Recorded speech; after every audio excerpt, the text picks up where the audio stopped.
Olive, bonjour. Bonjour Jean-Luc Bourdin. Merci Carl Olive d'être avec nous. Parlons du gaspillage alimentaire, parce que là aussi, c'est un sujet qui vous tient à cœur et qui me tient à cœur. Vous déposez avec le député Les Républicains Philippe Juvin une proposition de loi pour amplifier la lutte contre le gaspillage alimentaire. Elle est déposée, votre proposition de loi, Carl Olive ? Elle va être déposée dans la journée avec un vaste appel à co-signature, mais je ne doute pas un seul instant qu'avec ce type de proposition transpartisane, Jean-Jacques Bourdin, que nous ayons l'unanimité de nos collègues, évidemment. Oui, il y a une loi, la loi Garot, qui a été votée en 2016, qui permet déjà de distribuer les invendus à des associations. Mais vous souhaitez aller plus loin. Dépasser cette loi et la renforcer en quelque sorte. Il faut, dites-vous, pousser le curseur si l'on veut atteindre notre objectif, diminuer de moitié le gaspillage alimentaire d'ici 2030. Quelle est l'ampleur du gaspillage alimentaire aujourd'hui en France ? Écoutez, d'abord, dans le monde, on peut dire qu'une personne sur 10 a du mal à se nourrir. Ça, c'est la première chose. Aujourd'hui, le coût du gaspillage par an, Jean-Jacques Bourdin, en France, 16 milliards. 16 milliards, c'est l'équivalent, par exemple, du filet énergétique gaz et électricité qui a été proposé. 10 millions de tonnes de nourriture consommable sont gaspillées. Un dernier chiffre, 150 €, un petit peu plus de 150 € par an, par habitant, qui est gaspillé. Alors il faut aller plus loin et vous l'avez dit, Jean-Jacques Bourdin, la loi de Monsieur Garot de 2016 est une très belle loi. Elle impose aux surfaces de 400 mètres carrés de pouvoir distribuer leurs invendus.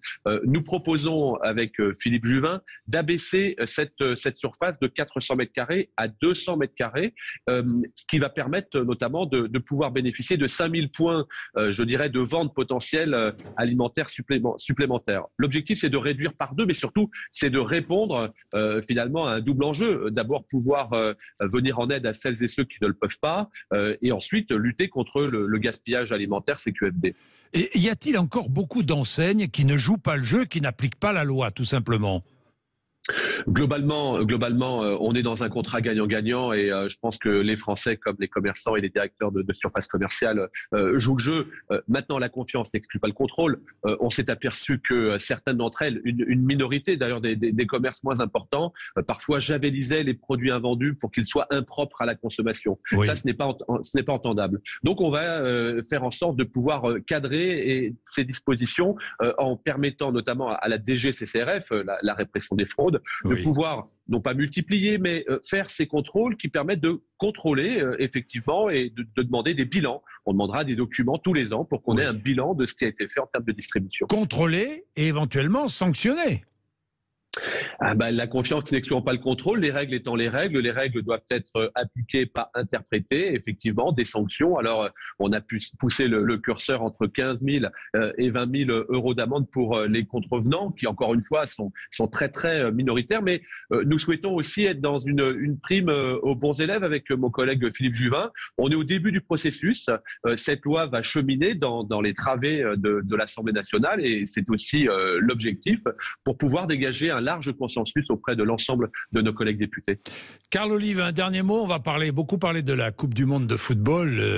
Là, deux choses. D'abord, avant de parler du pronostic, de votre pronostic, puisque vous êtes un fan de foot, passionné de football, ancien patron des sports.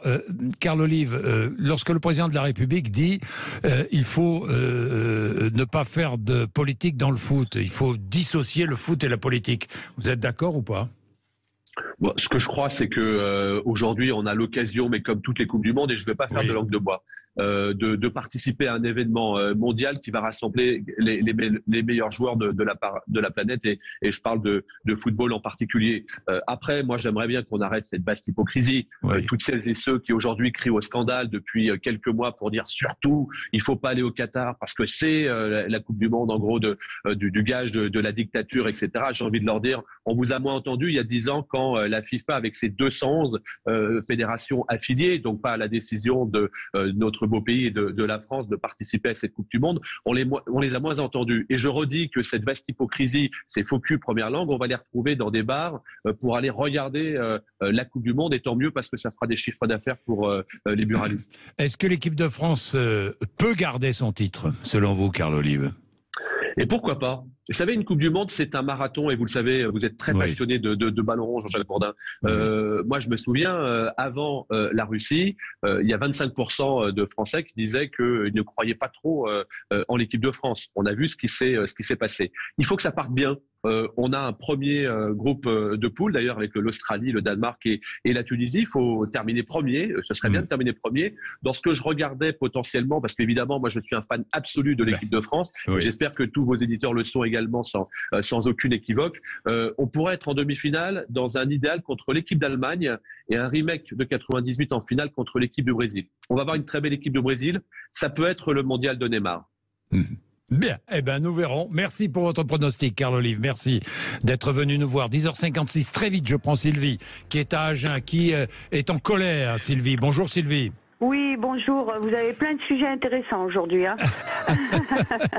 Merci Sylvie. Mais on essaie tous les jours d'être plus ou moins intéressant, hein, parce que. Et puis je suis content que vous soyez là avec nous et que vous appeliez. Et j'ai poussé un petit coup de gueule tout à l'heure parce que je comprends pas très bien ces manifestations d'activistes écologistes sur les périphériques. Ça me paraît stupide.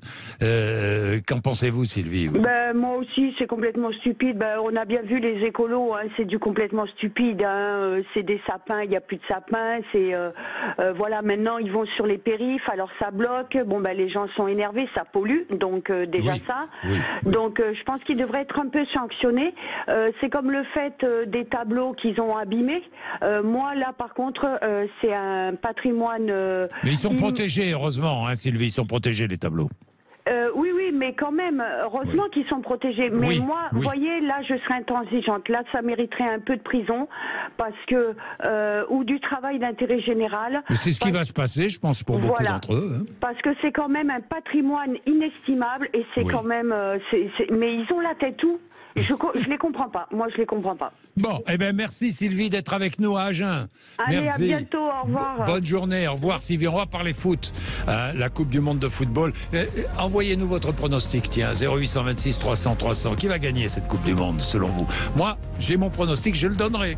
Je dirai, je m'engage, et puis on verra bien. Hein. Il est 10h58, merci d'être avec nous. Sud Radio. Sud Radio, parlons vrai. Parlons vrai. Sud Radio. Parlons vrai.